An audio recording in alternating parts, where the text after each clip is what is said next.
Bonjour à tous, salut, Étienne pour le podcast de XFIT, donc le logiciel pour les professionnels.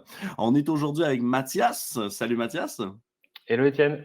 C'est pas la première fois que tu viens sur notre podcast, non? Non, deuxième fois. Très content d'être de nouveau là. Deuxième fois! Je croyais que ça faisait plus souvent. En tout cas, donc au final, ça veut dire qu'il faut t'inviter plus souvent, tout Avec simplement. plaisir. Donc, pour ceux qui peut-être ne se souviennent pas de la dernière fois, Mathias est le président de Fitness Boost, un service et un CRM pour acquérir des prospects et les suivre comme il se doit. Ça tombe bien parce que chez XFIT, on n'arrête pas de parler de la qualité du suivi, de l'importance de la qualité du suivi. Donc, très content de te recevoir. Est-ce que tu peux nous faire un petit topo sur ce qu'est Fitness Boost pour les non-initiés? Oui, bien sûr. Très rapidement, nous, on existe depuis 2017. On est 12 personnes basées donc en France, à Marseille et Grenoble, dans notre localisation. Et après, on opère sur principalement la francophonie, quelques clients européens et reste du monde. Mais le principe même, où on a un peu plus de 250 clients, c'est sur la francophonie. Et comme tu l'as dit, on les accompagne sur leur acquisition web et leur gestion et closing de prospects, notamment par notre logiciel. Oui, c'est ça. Donc, c'est une entreprise de service, mais vous avez ajouté un produit qui vient assister, en Tout à gros, le fait. service que vous faites au quotidien, c'est Oui, ça? exactement. Après, ça fonctionne aussi en offre, un peu standalone, c'est-à-dire qu'on a Indépendant. des clients qui gèrent eux-mêmes la partie acquisition web et qui utilisent Oui, le logiciel. ouais, ouais, 100%. Et aujourd'hui, donc, on voulait parler d'acquisition client. Ça tombe bien, c'est un peu ce que tu fais au quotidien Ouais. avec les fitness. Donc, peut-être, on a plein de questions aujourd'hui, hein, parce qu'en acquisition, on va vouloir parler de site web, on va vouloir parler de SEO, on va vouloir parler de SEA, on va parler de beaucoup de choses. Oui. Mais peut-être qu'on commence par la base, surtout que c'est une question qui revient souvent sur nos réseaux XFIT, c'est de savoir, est-ce que les professionnels de fitness ont besoin d'un site web ou non? Beaucoup de personnes se posent cette question-là. Oui. Je pense qu'une manière de répondre à ça, c'est quand on se dit: «Est-ce qu'on doit avoir un site ou pas?» Il faut comprendre quel est ce que va apporter un site. Un site web va amener du trafic, donc de la visibilité, et il y a 3 leviers de trafic. Il y a le trafic direct, donc ça veut dire que quelqu'un va aller par votre carte de visite, taper directement dans son navigateur votre site et tomber dessus. Il y a le trafic organique qui vient du coup des moteurs de recherche, où on va vous trouver dans les moteurs de Le recherche. SEO, Voilà, exactement, sans vous connaître. Et après, il y a le trafic payant. Dans le cadre où c'est uniquement le trafic direct qui va vous intéresser, c'est-à-dire la recommandation, les gens qui vous connaissent de premier regard, là, le site web, il n'est pas forcément pertinent, dans le sens où vous pourriez aussi avoir une page d'Instagram déjà bien définie, ou quelque chose en tout cas de gratuit, parce que j'imagine que la question, quand elle se pose pour un coach, elle est aussi dans le budget. ouais. Par contre, dès que pour vous, vous pensez que dans votre zone de chalandise, c'est cohérent et intéressant d'aller chercher du trafic organique ou payant, là, le site web devient incontournable. Oui. Puis, il faut faire attention aussi au coût, parce qu'un site web, souvent, peut coûter très cher, Ouais, autant qu'il peut coûter peu cher. Donc, encore une fois, selon le besoin que vous définissez, donc d'avoir le budget approprié par rapport aux besoins.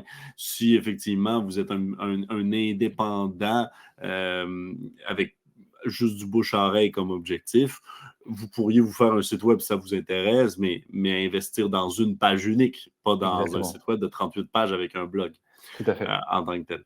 Parce que souvent, on l'oublie, mais parlons-en, mais ton site web ne sortira pas premier juste parce qu'il existe. Ça Exactement. coûte excessivement cher de faire du SEO, d'écrire des articles pour que Google, à la fin, te mette premier, non? Qu'est-ce que tu Alors conseilles sur le oui, SEO? Hein? la difficulté en fait, en gros, c'est de se dire que là, va parler de sujets qui ne sont pas du tout hermétiques et qui est très, on va dire, qui vont être, inatteignables par le commun des mortels, entre guillemets. Ouais, C'est juste que c'est vraiment, ça demande du temps, et à la fin, quand exact. on va demander du temps, de la régularité et du suivi, ben, si on le fait soi-même, on n'est plus réellement coach et on est, responsable marketing de son Oui, activité, quoi, et c'est ça qui exact. qui fait que le bât blesse. Mais du coup, le référencement naturel, c'est effectivement d'aller identifier tous les mots-clés, les recherches des internautes qui vont correspondre à ce que vous proposez comme service. Donc globalement, Oui. pour votre activité de studio, de coach, bah, c'est des gens qui vont dans votre zone de chalandise rechercher coach sportif Toulouse, Oui. coach sportif Victoriaville, etc. et qui vont essayer de vous trouver. Et c'est là où vous allez essayer de vous positionner. Évidemment, là, il y aura de la concurrence, puisqu'il y aura du volume et donc des gens intéressés. Et ça va se faire sur de l'optimisation de contenu, donc dans la rédaction purement, sur les itérations de mots-clés, etc. Sur de Dans la l'optimisation technique, géolocalisation, exactement, beaucoup. géolocalisation aussi, C'est tout à ça. fait. Vous pouvez sûrement, là, il y a une stratégie à avoir sur. Parce que Basic Fit, il y a toujours quelqu'un de plus gros que vous pour bien le faire. C'est Mais ça. donc, géolocaliser, ça peut être plus spécifique quand même. Exactement, il faut essayer de le faire avec les moyens qu'on sent. On ne peut pas envisager d'être premier fitness France si derrière on n'a pas des moyens faramineux pour poursuivre. Par contre, si on a une activité qui est assez niche et dans lequel on voit qu'il n'y a pas forcément d'acteurs au quotidien dans notre zone, Non, là, ça peut être pertinent. là, ça peut être pertinent. Oui. Puis, on revient parce que SEO, site web, mais quand on parle SEO, moteur de recherche, juste Google Maps est un élément central de tout ce qu'on est en train de parler. Donc, d'avoir une page Google Maps, c'est pas un site web, on ne parle pas d'un site web, Non, ouais, mais tout ça à fait. reste. C'est ce que Google appelle Google My Business. Et donc, Ouais, c'est une autre application qui est souvent connectée au site, mais qui est vraiment gérée à part. Et là-dessus, ça va indépendamment. être important d'avoir des avis, de la mettre assez régulièrement à jour, des photos, etc., pour montrer de la vie, comme on peut l'avoir pour tout type de service, style restaurant ou autre, qui fait brasser du monde. Et donc, c'est aussi comme ça que ça va fonctionner dans votre positionnement moteur de recherche. C'est surtout très Oui. utile sur la partie mobile. Ouais, puis ça peut être hyper utile, même, c'est ça, si je cherche sur Google gym, moi je suis toujours géolocalisé, il va me sortir ce qui est proche. Exactement, Et là, on pourrait même penser, même si vous êtes un indépendant, vous pourriez quand même vous mettre sur My Business de tout à Google, fait. donc que tu as dit, Ouais. pour malgré tout, en tant qu'indépendant, être disponible. Là, il y a vraiment pas de contre problématique à ne pas se faire une fiche Google My Business. Ça Ouais. prend vraiment peu de temps et ça peut avoir, comme tu le dis, des effets positifs très rapides. OK. Continuons, parce que là, on parle donc de créer un site web si nécessaire. Après ça, de travailler le SEO, donc en écrivant des blogs, tout ce contenu-là, malgré tout, en faisant attention, tu le mentionnes, à ce que ça ne devienne pas un travail à temps plein. Surtout que c'est un travail qui n'est pas rémunéré, hein. Votre Mmh. travail rémunéré, c'est de faire du coaching ou c'est de gérer votre salle de sport. Mais il y a l'autre option qui est souvent celle que les gens pensent, parce qu'elle est facile, entre guillemets, Ouais, c'est de payer, en fait, exactement. pour le trafic. Donc, ça, c'est du SEA, c'est du Oui. AdWords Mmh. de Google, mais il existe d'autres plateformes. Ça, qu'est-ce que tu en penses pour les fitness? Oui, bah, déjà pour que ça soit le plus clair pour ceux Oui, qui ne sont pas totalement au courant, le SEO et le SEA. Le SE en commun, c'est Search Engine, donc et la différence du O et A, c'est le A, c'est Advertising, donc on paye. Mais l'idée, c'est d'avoir exactement ce qu'on peut obtenir via le SEO. Donc c'est-à-dire qu'on va oui, rechercher des mots-clés qui vont correspondre à la cible qu'on identifie. Donc typiquement, je suis un coach sportif à côté de Paris, bah, tout ce qui va être des mots-clés qui vont terminer par mon arrondissement de Paris et les activités que je vais proposer, ça va m'intéresser. Et du coup, Google va m'indiquer un coût d'enchère pour être diffusé sur ces annonces-là. Et après, oui, visuellement, je pense que tout le monde l'a déjà vu. Il y a une petite info, qui est sponsorisé, là. infographie qui montre que c'est sponsorisé exactement et qui permet de différencier ça. Mais par contre, cet avantage-là, c'est effectivement tant qu'on paye, bah, on est placé et on Oui, peut avoir un retour qui est immédiat. oui. Mais donc, souvent, moi, je l'ai appris de cette manière-là. Donc, on va faire du SEA le temps qu'on réussisse à faire du SEO. C'est complémentaire, Est-ce oui, que c'est oui? c'est vrai que, bah, déjà, quand on arrive à planifier dans le temps, c'est pas toujours le cas, hein, pour des gens qui sont un petit peu dans Oui, l'immédiateté, mais c'est vrai que quand on planifie à un horizon 6 mois, 12 mois, c'est souvent le cas de se dire les premiers trimestres ou le premier semestre, je vais plutôt miser sur le ads avant de basculer progressivement vers le SEO en ayant les fruits de mon travail initial qui commencent à oui, payer. Après, il faut aussi prendre en considération qu'il y a des requêtes qui vont pas être faciles à travailler d'un point de vue SEO parce qu'il y aura beaucoup de concurrence et le SEA va au minima faire son travail de complétude. Et oui, il y a beaucoup oui. de sites Les 2 qui peuvent travailler travaillent avec les ensemble. 2. Exactement, ouais, tout à fait. Puis, Qu'est-ce que tu nous conseilles? C'est d'aller vers les mots-clés les plus populaires avec le plus de trafic ou les mots-clés avec le moins de trafic ou comment est-ce que tu choisis tes mots-clés en tant que tel? Moi, là, pour quelqu'un qui démarre réellement, je me mets dans cette position, hein. Donc, l'idée, c'est que Ouais, souvent, quand on démarre, c'est qu'il y a une situation de choix budgétaire à effectuer, oui, exact. et donc il y a besoin que cet investissement, il soit très vite, récompensé. Oui, Donc pour moi, là, j'aurais tendance à arbitrer entre 2 choses. Il y a Si je suis dans une activité généraliste, là, malheureusement, je vais pas pouvoir, trop segmenter, mon activité et je vais devoir me mettre sur, bah, là, je suis coach sportif, dans la ville ou dans le quartier dans lequel je me situe. Par contre, si je oui, propose des activités du small group, des activités bien-être, pilates, yoga ou autre, ou de la danse, enfin, des éléments qui vont être un peu plus niche, et ben, moi, je privilégierais ce genre de positionnement parce que là, typiquement, que tu as cité tout à l'heure un des mastodontes du secteur, hein, Basic Fit. Et bah, oui, Basic Fit, leur offre, quand on la segmente, elle est pas si diversifiée que ça. Et donc, oui, on ne pourra pas se placer face à Basic Fit sur fitness, ni sur salle de sport, mais on pourra potentiellement, intervenir sur des activités classiques, du fitness ou d'un coach sportif, et Basic Fit n'y seront pas parce qu'ils ne le proposeront pas, tout simplement. Donc oui, moi, j'aurais tendance à dire que pour un effet immédiat recherché, pour valider le fait que c'est intéressant de miser aussi sur le web, ce serait d'aller sur des requêtes plus niches. oui, oui. Puis est-ce que ça, c'est nécessaire dans tous les dossiers, dans tous les fitness, tous les gyms? J'ouvre une salle demain, est-ce que j'ai absolument besoin de faire du SEA? Moi, je pense qu'à partir du moment où la structure, c'est un studio, donc on est capable de recevoir plusieurs personnes à un même moment et avec une certaine récurrence, ça rentre tout de suite dans cette Ouais, logique de faire des économies d'échelle et donc d'avoir un développement de chiffres ouais, qui est très pertinent pour du référencement naturel. Lorsqu'on est coach OK. sportif à son compte, on peut avoir un studio, hein, mais je veux dire, là, c'est un petit peu plus débattable parce que c'est des investissements qui vont être Qui vont assez plus loin. coûteux à l'échelle du chiffre d'affaires d'un coach. Ouais, Et ce chiffre, il peut aussi être drainé par du réseautage, un oui, élément parce que voilà, la capacité de clientèle va être un peu moindre. Par contre, pour un oui. studio ou une salle, moi, je pense que c'est aujourd'hui devenu, vraiment indispensable. OK, parfait. L'autre élément qu'on parle toujours, parce qu'on se le fait souvent demander nous aussi, c'est le site web qui était notre premier élément, donc qui découle automatiquement du SEO, SEA, donc Ouais. on est resté dans la même gamme, mais on se fait souvent demander, puis on a déjà fait du contenu à ce sujet-là, donc je suis intéressé de savoir ton point de vue, mais est-ce que le coach ou la fitness a besoin d'un réseau social, des profils de réseaux sociaux ou non?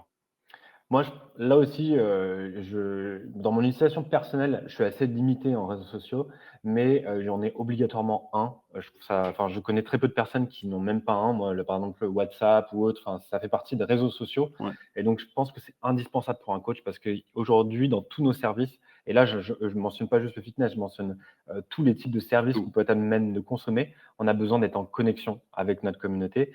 Et ça, c'est très important, ne Ouais, serait-ce que, par exemple, je dis des banalités potentiellement, mais envoyer des messages pour des événements ou pour des événements personnels ou collectifs ouais, sur un WhatsApp, ça me paraît être très important et quasiment gratuit en termes de temps, très peu de temps pour une fidélisation qui est un premier travail.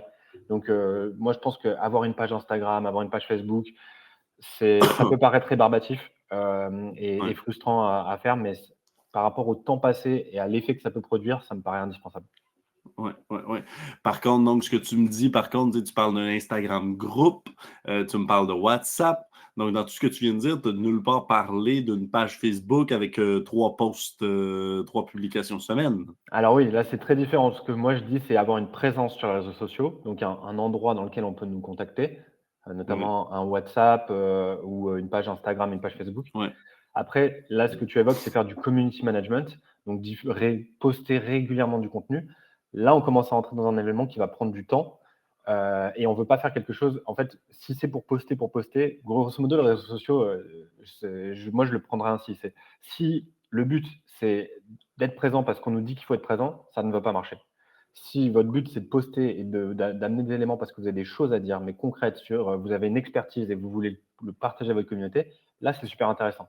Mais poster pour avoir quelque chose qui va s'apparenter à des milliers de pages, bah, ces gens sont sûrement abonnés à ces milliers de pages et ça va rien apporter, il y a pas de valeur. Donc ouais, là-dessus, moi, je dis juste: ayez un point de contact, Et si Oui. vous n'avez pas forcément de valeur à amener aux gens parce que vous n'avez pas le temps ou pas de chambre dédiée, pas besoin de poster et d'être très actif. Par contre, si vous avez des éléments, là, ça peut vraiment vous différencier et ça peut être un élément fort. Oui. Oui, oui, je comprends super bien. Puis donc, effectivement, c'est une charge supplémentaire. Donc là, on va revenir sur du Exactement. cas par cas en tant que tel. Donc, est-ce que ça fait partie de votre stratégie, etc. Sauf que là où un coach sportif indépendant a sûrement pas besoin d'une page Facebook avec plusieurs publications, un fitness local peut l'avoir un peu plus pour créer un effet de communauté dans son quartier. Et Exactement. dans tous les cas, tout ce qu'on est en train de dire, c'est énormément de temps, mais donc on est toujours capable de déléguer ces tâches-là, non? Bien sûr, oui, oui, là, le temps, peut facilement aussi être, transmis en mission à quelqu'un en interne, Oui, à un prestataire. Ce qui est surtout très important, c'est que vous soyez en mesure d'associer à chaque fois cette dépense, qu'elle soit en temps ou en argent, avec les ambitions que vous avez derrière dans votre développement de ouais, chiffres. un revenu, exact. Oui, qu'on soit capable de faire le lien, là. Bien sûr. Que penses-tu des publicités, sur, Google, sur Facebook, Instagram, les publicités sur les réseaux sociaux? Alors nous, on en fait beaucoup pour nos clients. C'est vrai que c'est très présent. Pourquoi? Parce que, bah, il y a 2 éléments, forts. C'est qu'à l'inverse de Google, Google nous vend des mots-clés. Donc c'est les gens qui ont une intention dédiée. Donc ça, c'est top parce que voilà, quelqu'un va chercher, je suis un coach à Victoriaville, quelqu'un met coach à Victoriaville et on sait que si je suis réellement un coach, j'ai des chances et que je suis positionné, j'ai des chances de le closer. De l'avoir, exact. Voilà, Meta, on va chercher des audiences, donc des personnes qui sont censées correspondre au prototype, à notre profil, de typologie de client. Et ça, ce travail, ils le font particulièrement bien et ils essaient doubler avec le fait que sur Instagram et Facebook, il y a quand même une très, très grosse partie de la population. Donc grosso modo, en termes de visibilité, si on fait un ratio de coût d'investissement Meta par rapport à la visibilité qu'on va avoir sur la zone de chalandise qui amène de la conversion, c'est vrai que c'est très difficile à battre. Ouais. Ouais, puis mais la difficulté, c'est plutôt que là où Google est un clic qui convertit en une vente, Meta est plus un panneau en bordure d'autoroute C'est ça. où peut-être ça va faire que ça va convertir plus dans le futur, mais c'est difficile à savoir. C'est exactement ça, en fait, c'est ce qu'on appelle l'intention. L'intention commerciale sur, Google, elle est très élevée, parce que réellement la personne a cherché votre service.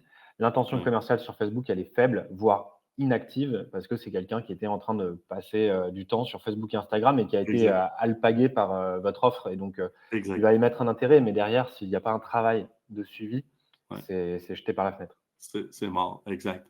Sans nommer, parce qu'on a parlé de SEA et, excuse-moi, et de publicité sur Meta, sans nommer de clients ou quoi que ce soit, est-ce que tu es capable de nous donner une ordre de grandeur de budget qu'un petit studio, qu'un fitness ou qu'un indépendant Ouais. devrait prévoir pour tout ce qu'on vient de dire?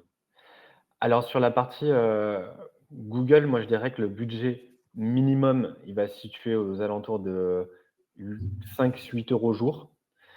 Donc je dirais autour de la dizaine, côté dollar canadien et Ouais, hem et ensuite, pour Facebook, là, c'est un peu plus élevé. Nous, on est sur une fourchette 20-30 € quotidienne, donc sur un budget mensuel à 750-900 et on doit être à la fourchette 1000-1003, côté dollar canadien. ouais, Ça, c'est vrai que c'est un budget un peu plus important parce qu'il y a plusieurs facteurs. C'est la zone et l'audience ciblée, elle est plus importante et aussi, bah, on l'a dit, l'intention, elle est plus faible. Donc il y a besoin de plus de volume pour justifier, le retour sur investissement et l'économie, qu'on peut, bah, la rentabilité qu'on peut aller rechercher dans ce genre ouais. d'investissement. Donc, tu parles quand même entre, disons, le 250 à 1 000 € par mois comme budget total. Puis ce que j'entends, donc tu commences plus avec le SEA et tu continues sur Facebook plutôt que l'inverse. Est-ce que je Alors me ça trompe? ça, ça va vraiment dépendre de la situation. Il y a des recommandations que je OK. pourrais faire, comme tu viens de l'évoquer et d'autres, par exemple, là où moi j'aurais tendance à miser sur la quantité, qu'on va aller chercher dans Meta justement, c'est plutôt dans une situation comme, bah, celle que vous êtes en train de vivre sur janvier, où on sait que c'est dynamique, Oui, ou, sur une situation qui va être, ouverture ou situation de difficulté du club ou du oui, coach ou du studio. Là, on se dit, toutes les opportunités sont bonnes à prendre, on a la détermination de closer et donc là, ça peut être, très intéressant sur un mois oui, de faire, une très grosse rentabilité. Sur oui. du, on va dire permanent, effectivement, là, j'aurais tendance à privilégier Google Ads sur la qualité, de et le closing, le taux de transformation qu'on va avoir de ce genre de profil. Parfait. Et là, depuis le début, on parle totalement de ton expertise, l'acquisition client, mais si on se souvient ce qu'on a dit au départ, et puis c'est pas le sujet aujourd'hui, mais une grande portion de ton expertise, c'est le suivi une fois qu'on a le lead. Parce qu'un des problèmes, c'est que là, on vient de parler de comment acquérir des C'est ça. prospects, mais on parle pas du tout de comment le gérer. Encore une fois, c'est pas le sujet du podcast aujourd'hui, mais vu que je t'ai et donc peut-être teasing sur le prochain qui sera à ce Avec plaisir. sujet, mais comment est-ce qu'on suit bien un prospect une fois que j'ai le lead? Ben, super intéressant parce que aujourd'hui, j'aurais tendance à dire que la plus grosse frustration d'un coach ou d'un gérant de salle, ce n'est pas de ne pas avoir de prospects, c'est de ne pas closer ses prospects. Donc là, justement, avoir des prospects, c'est une chose, mais les transformer, c'est le plus important, c'est ce qui va avoir un impact sur votre activité. Et donc, aujourd'hui, il faut prendre en considération que ces prospects web, ils ne rentrent pas tous dans la même case, ils sont très différents. On parlait de l'intention. Il y a un besoin de travail qui est très important parce qu'ils sont fortement sollicités. Il faut se dire que si vous avez fait du Google Ads et du Facebook Ads et que les gens vous ont vu et qu'ils vont aller dessus, bah, vous n'êtes pas isolé. Vos concurrents le font Non. aussi. Donc, tout va très vite. Le web, ça nous permet. Oui. Et pas juste les concurrents, les services connexes. Bien sûr, fait. exactement. Aujourd'hui, On voit tout doit être énormément mis de en valeur. publicité. Exactement. Aujourd'hui, c'est simple. Hein. Une femme, là, en janvier, elle doit potentiellement décider sur son budget, sur est-ce que je me fais ma super coupe de cheveux à 150 € ou est-ce que je m'inscris chez mon coach. Et c'est le genre de budget qu'il faut être en mesure d'arbitrer. Et donc, c'est pour ça que être présent, c'est un premier cas. Mais être présent, c'est pas seulement faire des pubs, c'est après être présent dans le lien humain, dans la connexion automatique. Et du coup, c'est pour ça que, notamment dans le logiciel, on développe ce côté immédiateté, instantanéité pour aller directement sur la transformation de la vente. Que fait le logiciel concrètement?